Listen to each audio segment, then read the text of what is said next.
विवेक के द्वारा। और विवेक सत्संग से प्राप्त होता है। बिन सत्संग विवेक न होए। सत्संग दो प्रकार से होता है, एक साधु महात्माओं से और एक होता है शास्त्र से।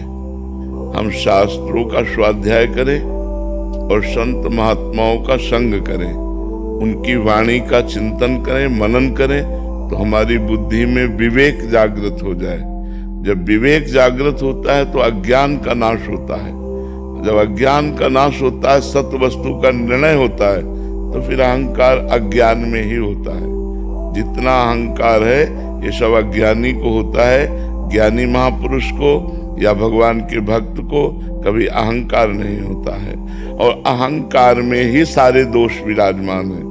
जो काम क्रोध लोभ मोह मद मत्सर है, ये अंतःकरण के अहंकार में विराजमान। अंतःकरण चतुष्टय चार है, बुद्धि मन चित्त अहंकार।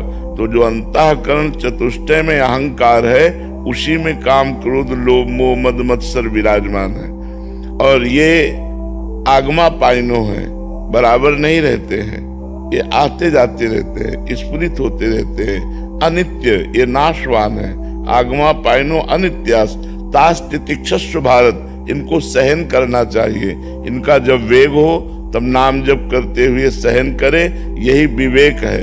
कहीं क्रियाओं में ना उतर जाए। अगर क्रियाओं में उतर गया गलत, तो फिर साधना ही नहीं रह जाएगी, फिर तो बुद्धि पतित हो जाएगी, स्मृति का लोप हो जाएगा। कामा संजायते क्रोधा, क्रोधा स्मृति विभ्रमा, स्मृति भ्रंशात बुद्धिनाशो, बुद्धिनाशात प्रणश्यति। और जब साधक गुरु चरणों का आश्रय लेकर साधना करता है, तो उसको अहंकार आना ही नहीं चाहिए, क्योंकि गुरु कृपा से साधना हो रही है।